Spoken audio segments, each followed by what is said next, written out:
하십시오. 이 무더위 속에서도 또 여러분에게 주어진 하루 일과를 끝내고 주의 전을 찾아서 나오신 여러분들에게 오늘도 성령 하나님께서 예비하시는 풍성한 은혜로 여러분들의 삶과 마음에 복 주시게 되기를 주님의 이름으로 축복합니다. 우리 성도님들은 누군가로부터 칭찬을 들어보신 경험이 있으십니까? 다 있으시겠죠. 살아오면서 그런 경험 없으신 분들이 한 분도 없을 줄 믿습니다.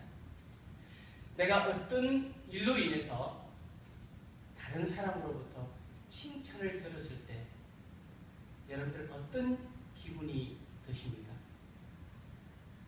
아마 말로 표현할 수 없을 만큼 기분이 좋을 겁니다. 왜냐하면 칭찬이라는 것은 내가 누군가에게 인정을 받는다는 의미이고 또 누군가가 나를 알아준다는 뜻이기 때문에 칭찬을 들을 때 얼마나 기쁘고 행복한지 모릅니다.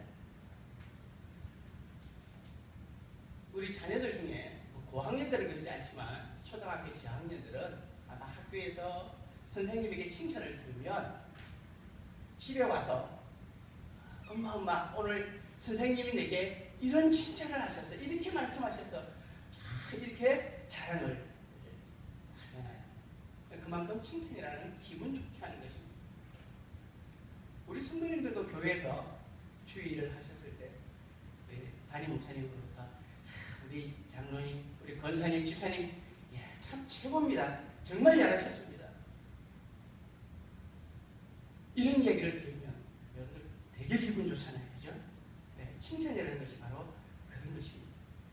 그래서 칭찬을 듣고 나면 더 하고 싶고 더 열심히 하고 싶게 만드는 것이 바로 칭찬이라는 것입니다. 그래서 칭찬은 고래도 춤추게 한다라는 그런 말이 있을 정도입니다. 우리의 삶 가운데서 경험되어지는 사람들 간의 칭찬도 또 인정도 이렇게 우리들을 행복하게 하는 것인데 하물며 우리가 신앙생활을 하면서 우리 성도들 간 아니 우리 주님으로부터 우리가 칭찬을 듣는다든지 아니면 인정을 받게 되면 얼마나 행복하고 기분 좋을까요? 성경에도 보면 하나님으로부터 칭찬과 인정을 받은 많은 사람들이 기록이 되어 있죠. 몇 사람 예를 들어보면 에녹 같은 분, 하나님과 동행하는 사람, 그래서 하나님을 기쁘시게 했던 사람이라는 그런 칭찬을 받았죠. 노아, 당대의 의인이다, 그런 인정을 받은 사람. 아브라함도 믿음의 조상이라 하나님의 벗이라는 그런 인정과 칭찬을 받았던 사람. 다윗 같은 사람 뭐였죠? 하나님의 마음에 합한 사람. 얼마나 대단한 칭찬입니다. 세례 요한 같은 사람은 예수님께서 뭐라고 그러셨죠? 여자가 낳은 자 중에 가장 큰 사람. 그럼 이만한 인정이 어디 있습니까? 이런 칭찬이 어디 있습니까? 이 외에도 성경에는 보면 수많은 그런 믿음의 사람들이 기록되어 있습니다. 우리 한국 개신교회도요, 예전에는 이런 칭찬과 인정을 받았던 데가 있습니다. 비록 우리 한국 교회의 역사는 그렇게 길지는 않지만 세계 유래를 찾아볼 수 없는 놀라운 성장, 복음의 영향력을 이 땅에 끼쳤던 게 사실입니다. 국가적으로, 사회적으로, 또 교육의 인권에 복음의 영향력을 상당히 미쳤습니다. 그런 모습들을 보면서 한국 교회를 향해서 동방의 예루살렘이라고 부를 정도로 한국 교회가 주목을 받은 때가 있었습니다. 여러분들은 들어보셨는지 모르겠지만 제 어릴 적에 저희 동네에 같이 사시는 어른들 보면 자녀들 또 어린아이들이 어긋나거나 또는 불량한 그런 일들 할 때 야, 너 좀 교회 좀 다녀, 사람 좀 돼, 그런 얘기들을 하신 적이 있어요. 지금은 뭐 그런 소리 안 하지만 저 어릴 적에도 그런 소리를 꽤 했습니다. 여러분 이런 말 속에는요 직접적으로 말하지는 않아도 교회는 그 당시에 우리 사회 주변에 깊은 영향력을 주고 있었다는 것을 이야기를 하는 것입니다. 뭐 그분들이 교회를 안 다니까 구원에 대해서 뭘 알겠습니까? 그런 건 모릅니다. 그러나 교회 다니면서 신앙생활하면서 변화되는 그런 모습들을 보면서 교회의 영향력을 은연중에 인정하고 있는 것입니다. 그런데 요즘 이 시대, 지금 이때의 한국 교회와 성도들은 어떻습니까? 작년에 제가 뉴스를 보다가 뉴스에서 우연히 기독교 윤리 실천 운동에서 설문조사를 해서 내보낸 걸 봤습니다. 흔히 우리가 기운실이라고 그렇게 말하는데 그래서 설문조사를 했는데 그 내용 중 하나가 뭐냐면 당신은 개신교를 신뢰하십니까? 라는 질문이었습니다. 근데 이 물음에 10명 중 2명만 신뢰합니다. 라는 대답을 했습니다. 몇 프로죠? 20%. 전체적으로 말하면 20%만 개신교를 신뢰한다는 응답을 했다는 것입니다. 여러분들 아무렇지도 않으세요? 저는 이 뉴스 보면 좀 충격을 받았어요. 왜냐하면 지금 이 결과는 예수를 안 믿는 사람은 고사하고 소위 교회 다니고 예수 믿는 사람들조차도 교회를 신뢰하지 않는다는 얘기예요. 지금 이 얘기는.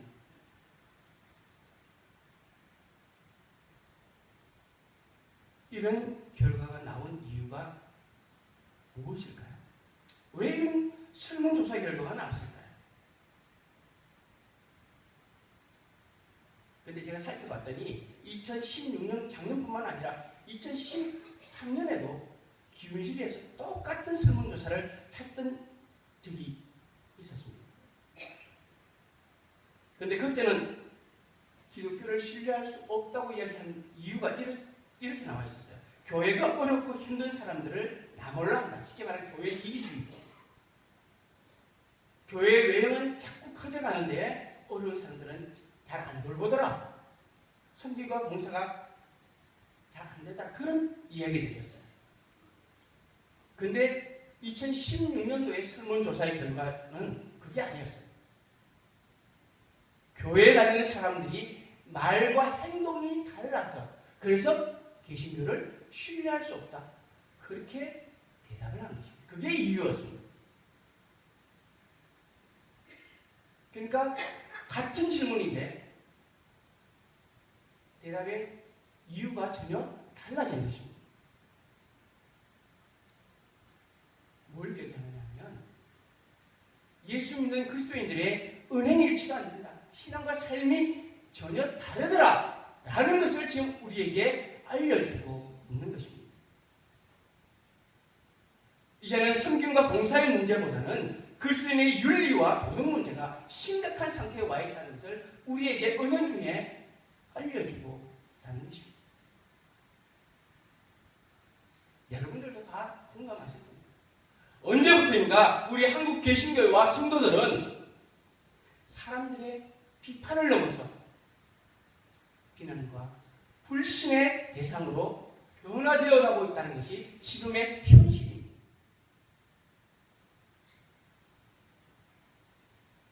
지금 현실이라서 솔직히 부정하고 싶습니다. 그러나 부정할 수 없는 사실 아닙니다. 다 그런 것은 아닙니다. 사실 많은 믿음의 사람들이 말씀대로 살아보겠다고 얼마나 몸부림칩니까? 조금이라도 예수님 닮아보겠다고 애쓰는 사람들이 얼마나 많이 있습니까? 그건 인정해야 합니다. 그럼에도 불구하고 이러한 믿음의 삶을 퇴색시키는 외형적인, 형식적인 그리스도인들이 점점점 많아지고 있다는 게 문제인 거죠. 성경 말씀대로라면 경건의 능력은 부인하고 경건의 모습만 가지고 살아가는 그리스도인들이 점점 많아지고 가는 것입니다. 그저 주일에 한번 교회에 왔다 가는 것으로 신앙생활 만족하며 살아가는 그런 그리스도인들이 얼마나 많아지는지 모릅니다. 그런데 더 심각한 문제는요, 이런 우리의 모습을 보면서 그리스도인으로서 잘못된 것이라고 전혀 생각을 하지 않는다는 겁니다.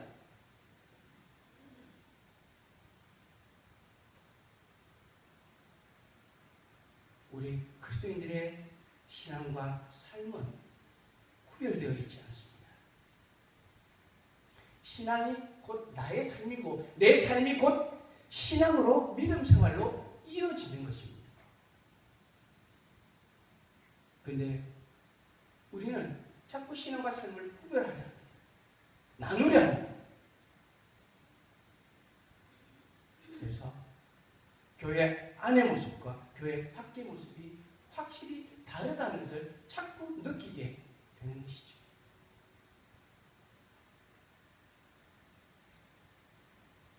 그로 인해서 오늘날 우리 한국 교회와 성도들은 세상으로부터 점점 영향력을 잃어가고 있는 것입니다.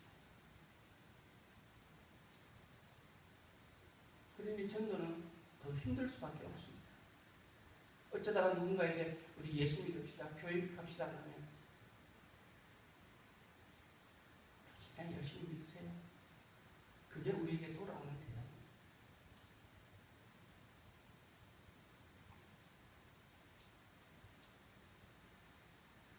이런 문제들을 제기하면요, 이런 얘기들을 하면요, 어떤 그리스도인들은 이렇게 이야기를 하는 분들도 있습니다. 아, 우리만 예수 잘 믿으면 되죠. 왜 자꾸 사람 눈치 봅니까? 아, 예수님만 인정해 주시면 되지 않습니까? 뭐 사람들이 하는 말에 일희일비하지 맙시다. 너무 그 말에 흔들리지 맙시다. 그렇게 말씀하시는 분들 있어요. 어떠세요, 여러분들? 이 말이 맞는 말입니까? 틀린 말입니까? 말은 옳은 말입니다. 말은 틀린 말이 아닙니다. 그런데 우리가 조금만 생각해 보면 지금 이 말이 우리가 그리스도인으로서 하는 얼마나 비겁하고 비굴한 변명이라는 걸 금방 알게 될 겁니다. 왜냐하면 저와 여러분들은 그리스도인이라는 이름을 가진 우리들은 혼자 살아가는 존재가 아니라 다른 사람들과 어울리면서 또 다른 사람들의 눈을 의식하며 살아가는 존재들이라는 사실을 우리가 알아야 한다는 것입니다. 이렇게 우리 그리스도인들은 다른 사람들과 어울려 살면서 그들에게 좋은 신앙의 영향력, 믿음의 영향력을 끼치면서 그리스도를 나타내고 증거하며 살아가는 사람들이 바로 우리들인 것입니다. 그래서 예수님께서 우리들에게 너희는 세상의 빛이다, 너희는 세상의 소금이다고 그렇게 말씀하신 겁니다. 이같이 너희 빛이 사람 앞에 비치게 하여 그들로 너희 착한 행실을 보고 하늘에 계신 너희 아버지께 영광을 돌리게 하라. 뭘 보고요? 우리의 삶을 보고 행실을 보고.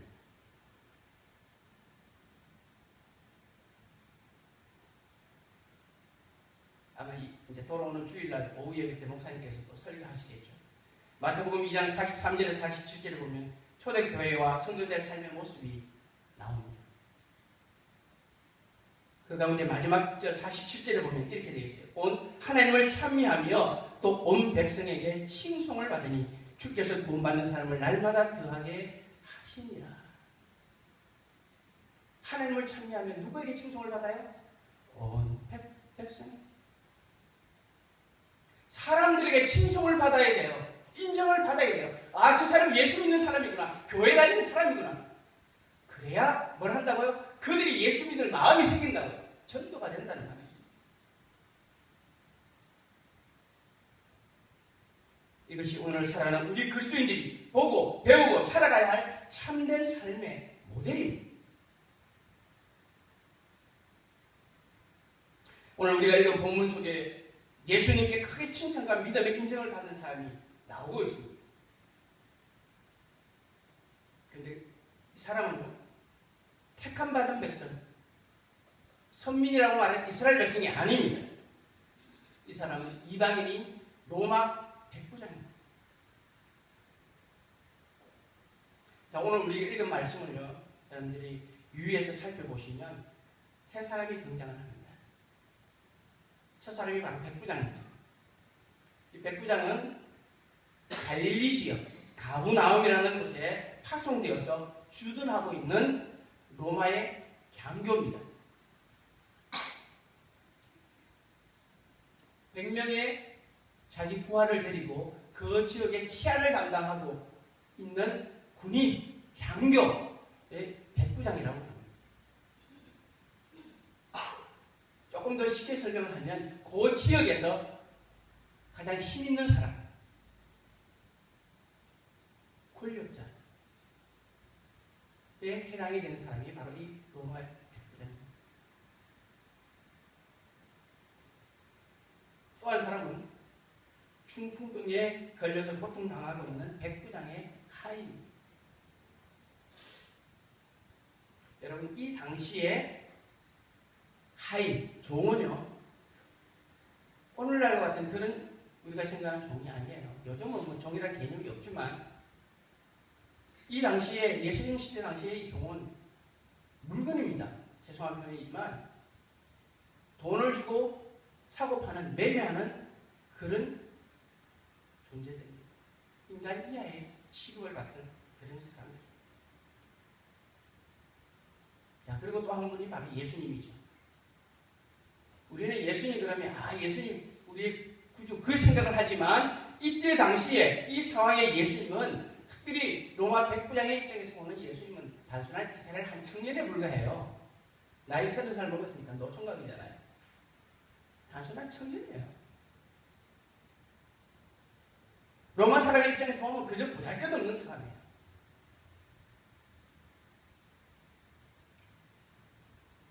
자, 오늘 우리는 이 본문의 말씀 속에서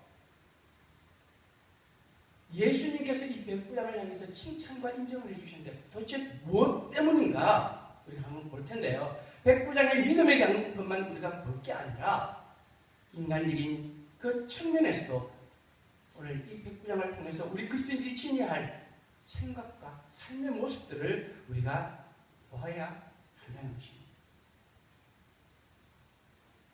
자, 결론부터 말씀드리면 이 사람은 이방인임에도 불구하고 예수님으로부터 이스라엘 백성 중에서도 이만한 믿음을 만나보지 못했다고 대단한 칭찬과 인정을 받은 사람입니다. 이스라엘 백성 중에도 예수님께 이런 칭찬 들은 사람 없어요. 그런데 지금 이 이방인인 로마 백부장이 이스라엘 중에서도 내가 이만한 믿음을 만나보지 못했다는 엄청난 지금 칭찬을 받고 있는 것입니다. 그리고 그 결과로 내 믿음대로 될지어다. 그리고 그 하인이 나았다니 치유 이적이 일어났다는 것입니다. 자, 어떤 면에서 지금 예수님께서 이 로마 백부장을 이렇게 칭찬하셨을까? 자, 우리 먼저 신앙적인 측면에서 보면, 자, 오늘 우리 본문에 보면 오늘 이 백부장이 예수님을 향해서 부르는 호칭이 있습니다. 6절에 보면 주여 내 하인이 중풍병으로 집에 누워 몹시 괴로워하나이다. 뭐라고 그랬죠? 주여 그랬어요. 8절에도 보면 그렇습니다. 주여 내 집에 들어오심을 나는 감당치 못하겠습니다. 주님이라는 표현을 지금 쓰고 있어요. 주여. 여러분들 지금 이 표현이, 이 호칭이 얼마나 엄청난 호칭인 줄 아세요? 로마 사람들은요, 로마 황제에게만 쓰는 호칭입니다. 이게 지금 주님, 로마 황제에게 쓰는 호칭이에요. 근데 지금 이 로마 백부장이 예수님을 향해서, 이스라엘 증인이 예수님을 향해서 주님이라고, 주여라고 그렇게 호칭을 하고 있습니다. 아무렇게나 할 수 있는 호칭이 아닙니다. 그리고 8절에서 보면 주여 내 집에 들어오심을 나는 감당치 못하겠습니다. 그런 고백을 합니다. 이런 주님이라는 그 표현과 더불어서 뭐라고 하냐면 내 집에 들어오심을 나는 감당하지 못하겠습니다. 이게 무슨 말이냐면 나는 죄인입니다라는 고백이 지금 언어 중에 지금 들어있는 것입니다. 주님, 당신은 하나님의 아들, 주라는 그 표현 속에서는 하나님의 아들이라는 것을 지금 인정하는 것입니다. 당신은 하나님이십니다. 죄인인 내 집에 당신이 오시겠다고 하니 제가 그 일을 감당하지 못하겠습니다. 지금 그 표현이에요. 자신의 죄인임을 지금 고백하고 있는 거예요. 하나님의 아들이 자기 죄인인 자기의 집에 들어오신다는 것에 대한 경외지심이 깔려 있다는 것입니다. 그리고 계속해서 다만 말씀으로만 하옵소서. 그러면 내 하인이 낫게 싸우나이다. 이게 무슨 말입니까?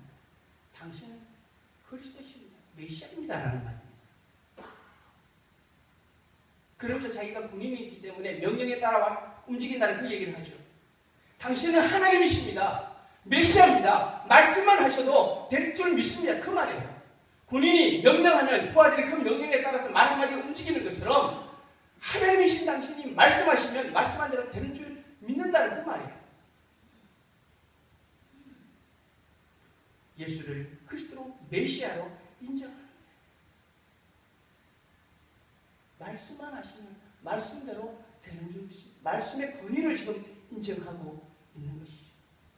여러분, 이게 지금 로마 백부장의 입에서 나올 수 있는 고백입니까?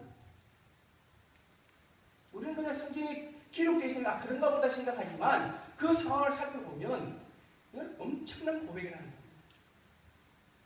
이걸 보면 믿음이라는 것은 내가 믿고 싶다고 믿어지는 게 아니라 하나님의 선물이라고 말할 수밖에 없는 게 바로 이런 것들.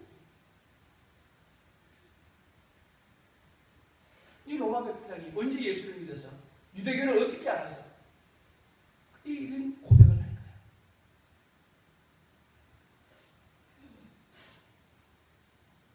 로마 백부장의 이런 고백은 믿음은 선물일 수밖에 없습니다. 이게 신앙적인 측면이라면 인간적인 측면을 오늘도 한번 볼 수 있어요. 자, 5절 말씀해 보면 예수께서 가버나움에 들어가시니 한 백부장이 나와 간구하여 이르되 했어요. 지금 백부장이 누굴 찾아 나온 거죠? 예수님을 찾아 나왔어요. 예수님은 그냥 이스라엘의 평범한 한 청년이에요. 이스라엘 백성들이 랍비라고 부르는 그런 분일 수도 있어요. 그런데 지금 그를 백부장이 찾아왔어요. 여러분, 예수님과 백부장을 비교하면요, 백부장은 로마 사람이에요. 지배하는 나라의 사람이에요. 예수님은 유대인이에요. 지배당하는 식민지 나라의 백성이에요. 이 백부장은 한 지역을 담당하고 있는 힘 있는 권력자예요. 예수님에 비하면 예수님의 평범한 한 청년에 불과해요. 그런데 그가 지금 예수님을 찾아와서 뭐 하냐면 나와 간구하여 이르되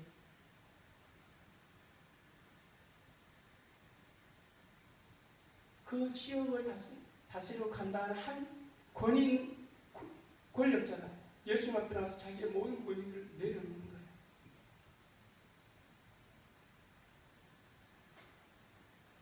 군인으로서 보기 참 힘든 모습이에요. 자신의 겸손함을 그대로 표현하고 있어요. 예수님 앞에 자신의 겸비함을 드러내고 있는 것이죠. 이건 비굴한 거랑은 달라요. 비굴한 거는 힘없는 사람이 힘 있는 사람한테 굽신거리는 게 비굴한 거지. 이건 지금 반대예요. 오히려 힘 있는 사람이 힘없는 사람을 찾아와서 자신의 이야기를 위해서 간청하는 거예요. 여러분, 간구하고 간청하는 사람이 고개 뻣하게 들고 그렇게 간청하는 거 보셨어요? 지금 이 표현은 무릎은 꿇지 않더라도 최소한 허리를 숙이고 머리를 숙인다는 그런 의미예요. 그래야 간청이 되죠. 간구가 되죠. 얼마든지 높은 신분에 있어서 고자세로 그렇게 이야기하고 명령할 수도 있지만 그러지 않아요. 찾아와서 겸손하게 자기 일을 이야기하는 거예요. 도와달라고.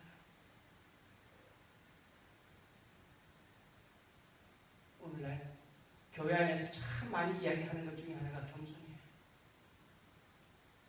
근데 오늘날 우리 예수 믿는 사람들의 겸손들은 다 어디 갔습니까? 우리의 말과 행동 속에 점점점 안타깝게 사라져가는 모습들이에요.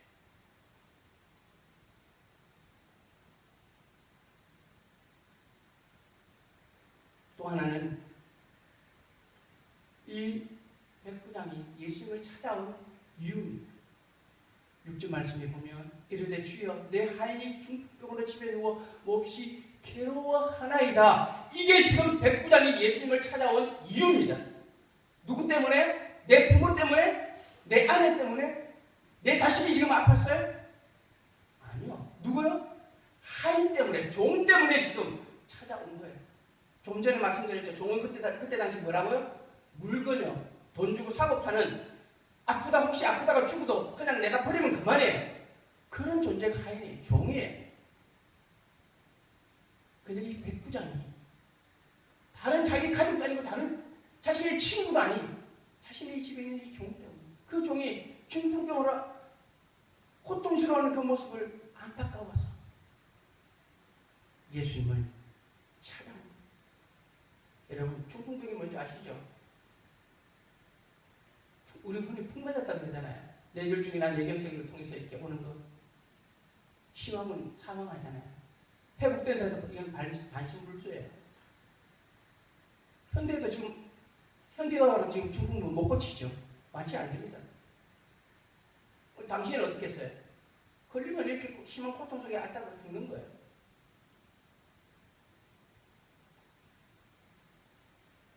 그걸 보면서 이 백부장이 안타까워서 그냥 내버려둬도 될걸. 죽든 상든 뭔 상관이 있어. 근데 그 하인의 아픔을 보면서 아픔을 공감하는 거예요. 한 생명, 비록 종이지만 그 사람의 생명을 얼마나 귀중하게 생각하는가 하는 것을 볼 수가 있어요. 이 군인으로 봐서는 참 아이러니하죠. 전쟁터에 나가서 사람을 죽이는 이 직업인데, 근데 이 하인 한 사람의 생명을 이렇게 소중하게 여긴다. 다른 사람의 고통, 그 상태를 같이 아파하고 배려하는 이 마음이 나타나고 있다. 배려가 뭐예요? 나보다 남을 먼저 생각하는 거예요. 오늘날 우리 현대인들이 잃어버리고 사니까 점점 잊혀지고 사니까 배려심. 다 나만 알아요. 다 내가 최고예요. 다른 사람이 어떻든 되든 상관없어요. 내 중심. 근데 세상 사람들이 그래 하는데 왜 교회 안에도 이런 것들이, 배려심들이 사라져 있죠?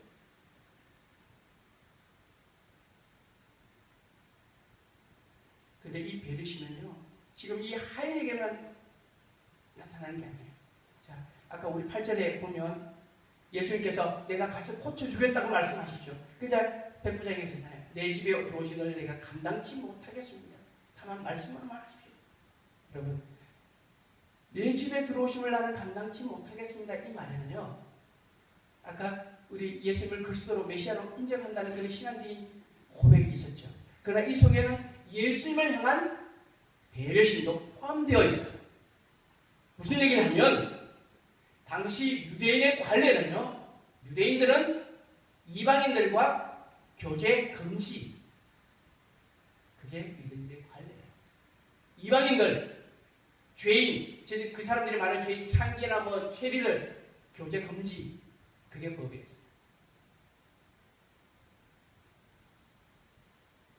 근데 지금 이 백부장은 로마인이고 이방인이긴 하지만 가버나움에 아마 어느 정도 이 주둔을 하고 있었기 때문에 유대인들의 문화를 알고 있었던 것 같아요.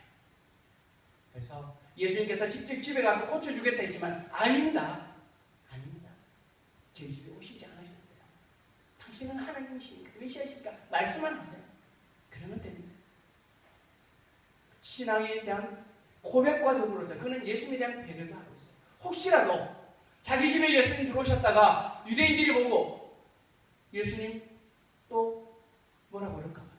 여러분들 누가복음 19장에 보면 예수님께서 삭개오 집에 들어갈 때 유대인들이 따라오면서 수군거렸잖아요. 저 왜 예수님이 죄인이 집에 들어가냐고. 자기 동족이 집에 들어가는데도 죄인이라고 수군거렸어요. 이방인이 집에 들어가면 어떻게 했어요?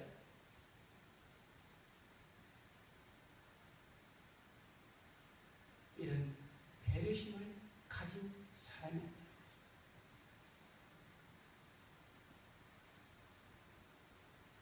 우리는 성경을 볼 때 신앙적인 것은 늘 그것만 깊이 보는데 우리는 여러 가지 정확도를 잘 가야 돼요. 예수님은 바로 이런 마음을, 따뜻한 마음을 가진 그 덕분량을 보고 천대가 임하는 사람, 이런 믿음의 사람, 이런 참 인간적인 사람 내가 못 봤구나. 그렇게 지금 말씀하시는 거예요.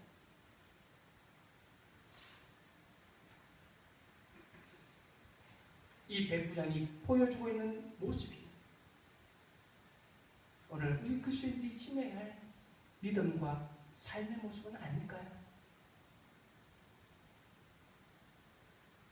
이런 삶의 자세를 가르쳐서 성숙하다라고 해요.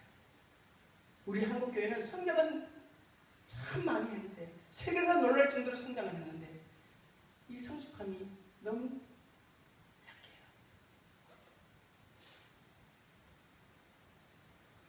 우리는 믿음에 있어서 주님의 칭찬과 인정을 받아야 하지만 또한 우리의 마음과 자세, 삶의 모습을 통해서도 우리 주님으로부터 칭찬을 듣는 삶을 살아가야 한다는 것입니다. 그리고 이런 모습들을 우리 이웃들에게 또 예수 안 믿는 사람들에게 보여줄 때에 야, 참 예수 믿는 사람이네. 저게 정말 교회 다니는 사람들이 그런 인정과 칭찬을 받게 되었다는 것입니다. 우리 지금 이 삶을 신속하게 회복해야 해요. 안타까워해야 돼요. 그것만이 점점 잃어버리고 있는 예수 믿는 사람들의 신앙의 영향력을 우리가 회복하고 하나님 나라를 확장해 갈 수 있는 방법이라는 사실을 우리가 꼭 기억해야 해요. 그렇지 않으면 아무리 나가서 목 터지게 예수 믿으라고 외쳐도 허공에 대고 외치는 소리에 뿐이지. 자, 근데 여러분, 우리가 분명히 알아야 할 것은요.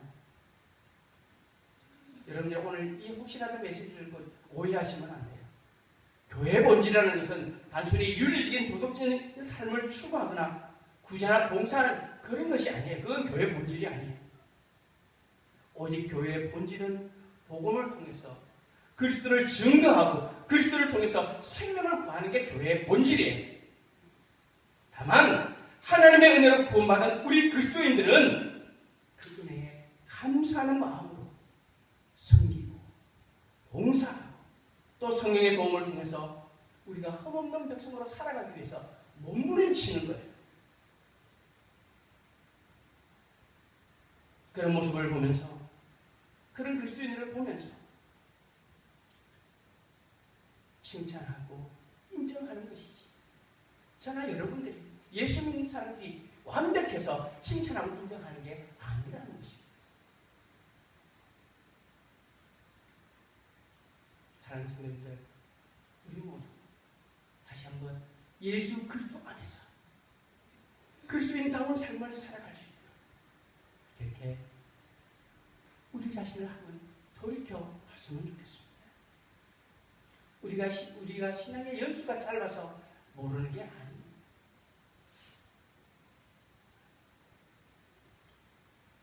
이제 우리 다시 한번 믿음의 사람으로서 우리 자신을 되돌아보고 말씀 안에서 그리스도 안에서 내가 그리스도인답게 살아가고 있는지 다시 한번 더 확인해보고 나를 통해서 하나님께서 하나님 나라를 확장하시고 말씀을 통해서 생명을 구원하시는 그 사명을 감당하기 위해서는 주님으로부터 믿음의 인정도 받아야 되겠지만 세상 사람들로부터 그 믿음이 우리의 삶의 모습으로 표현되어져서 야, 예수 믿는 사람이 저런 거구나 라고 인정과 칭찬을 들을 수 있는 그런 성도가 되어야 된다는 것입니다. 우리 귀한 하나님의 백성들이 이런 삶의 은혜가 있게 되기를 예수의 이름으로 축복합니다. 오늘 우리 오늘 말씀을 생각하면서 우리 한번 기도하고 마쳤으면 좋겠습니다. 우리 다 함께 통성으로 기도하는데요. 오늘